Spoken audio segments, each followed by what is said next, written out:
আসসালামু আলাইকুম ওয়া রাহমাতুল্লাহি ওয়া বারাকাতুহু। আজ আমরা পঞ্চম শ্রেণীর গণিত বইয়ে পঞ্চম অধ্যায়ের অঙ্কগুলো করব। এক নম্বরে বলেছে যে সঠিক উত্তরের পাশে টিক চিহ্ন দিই। এক, নিচের কোন তিনটি ভগ্নাংশ 0.25 এর সমান? সবার প্রথম আমরা এই ক নাম্বারটা দেখব যে ক নাম্বারে তিনটা সংখ্যা আমরা লঘিষ্ঠ আকার করব। 3 একে 30, 3 4 12, 5 একে 5, 5 দুগুণে 10, 6 কে 6, 6 দুগুণে 12। এই নিচের সংখ্যাগুলো কিন্তু একসাথে মিলে নেই, তাই এইটা হবে না।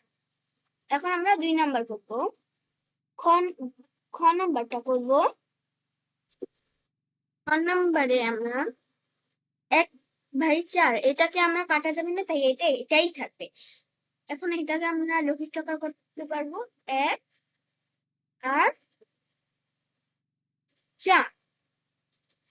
এটাকেও আমরা করতে পারবো 3 একে 3, 3 4 12। অতএব আমাদের 1 নম্বরে উত্তর হবে খ।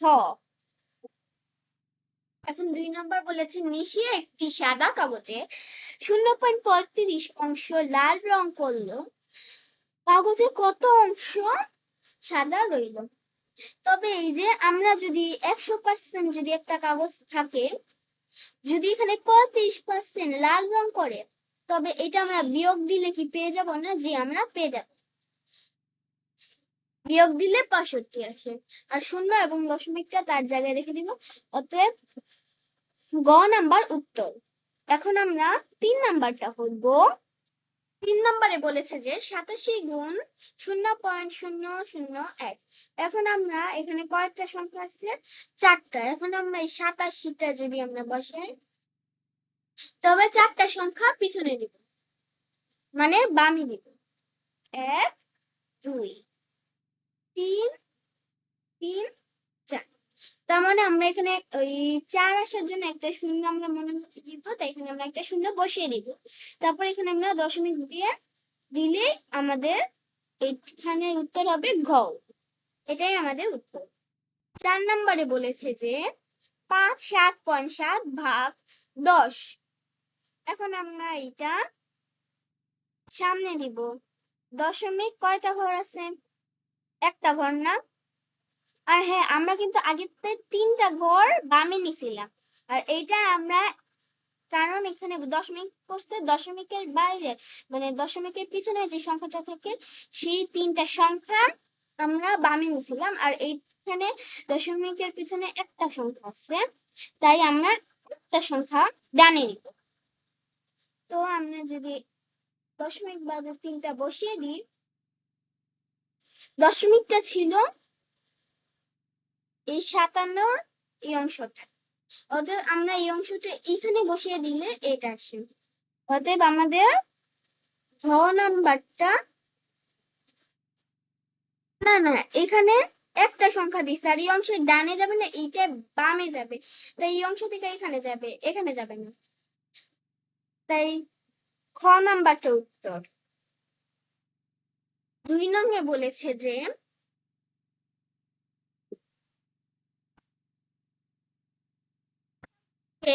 সংখ্যা রেখায় প্রকাশ করি।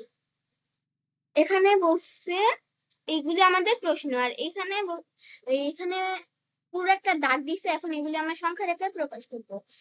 এই বড় দাগটা আমরা মনে করব 10, এটাকে 20 ধরবো, এটাকে 30 ধরবো, এটাকে 40 ধরবো। এখন আমরা অঙ্কটা করব। এখানে 0.88 আছে। এখানে কয়টা সংখ্যা আছে? 1 2 3। আর এখানে দশমিক ই শূন্য আর ই দশমিক বাদে 2টা সংখ্যা আছে, তাই মনে মনে আমরা এখানে একটা শূন্য ধরে নিব। এটা কিন্তু আমরা পরীক্ষার খাতায় লিখবো না, এটা শুধু আমরা মনে মনে ধরে নিব। তবে এখন আমরা শূন্য আর দশমিক বাদ দিয়ে এখানে আমরা শূন্য মনে মনে ধরলে 880 আসে, আর এখানে চেয়েছে 881। অতএব এই অংশটা আমাদের উত্তর হবে 881 এই অংশে। তার মানে আমাদের 1 নাম্বার তো এই যে 0.880 পরে সাথে সাথে ই অংশ আসবে। এখন 2 নম্বরে বলেছে 0.889, আর এখানে 0.89 দুইটা সংখ্যা আছে, একটা শূন্য মানে মানে ধরবো, তার মানে 0 বাদ দিয়ে 890, আর এখানে চেয়েছে 889। অতএব 90 যদি এখানে হয়, অতএব 89 এখানে হবে। অতএব এই অংশটা হতো 0.8। তারপরে এইখানেও আমরা মনে মনে একটা শূন্য ধরে নিব, 0.9 শূন্য, আরেকটা মনে মনে শূন্য ধরবো। এখানে চেয়েছে 0.899, এখানে 900, আর এখানে 899 চেয়েছে। অতএব 900 যদি এখানে হয়, আমাদের উত্তর হবে 0.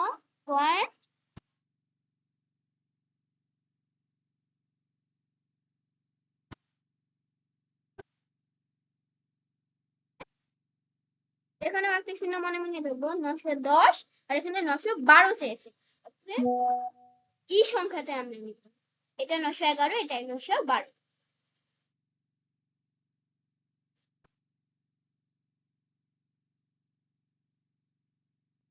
অতএব এখন আমরা 2 নংয়ের নিচের সংখ্যা রেখাগুলো সবগুলো প্রকাশ করতে পেরেছি। এখন আমরা 3 নং করব। সংখ্যাগুলো কতটি 0.001 দিয়ে গঠিত?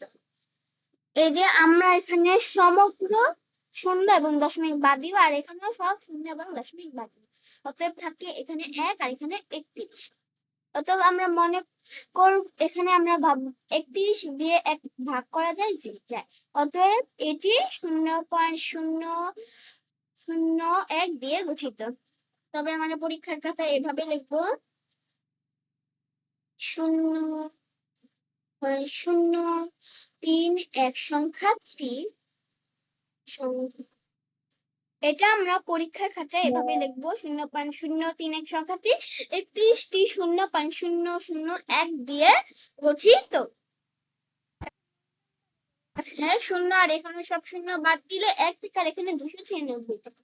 এটা কিন্তু আমরা করতে পারি, তাই এখন এটাও আমরা ওই 1 নম্বরের মতন লিখবো যে 0.296 সংখ্যাটি 296 টি 0.001 দিয়ে গঠিত। আর 3 নাম্বারটা 1.047, এখানে আমরা এই পয়েন্টটা কেটে দিব, আর এখানেও সব শূন্য কেটে দিব, দশমিকটা, তারপর 1 থেকে, এটাও আমরা করতে পারি। তাই এটাও আমরা ওইভাবেই লিখবো যে 1.047 সংখ্যাটি 1047 0.47টি 0.001 দিয়ে গঠিত। 4 নম্বরেও এভাবেই করব যে দশমিকটা কেটে দিব, আর এখানেও সব শূন্য এবং দশমিক কেটে দিব। অতএব 1 দিয়ে 103 করা যায়, তাই এই লিখবো যে 1.03 সংখ্যাটি 103টি 0.001 দিয়ে গঠিত। তো আজকের ভিডিওটা এই পর্যন্তই। আসসালামু আলাইকুম ওয়া রাহমাতুল্লাহি ওয়া বারাকাতুহু।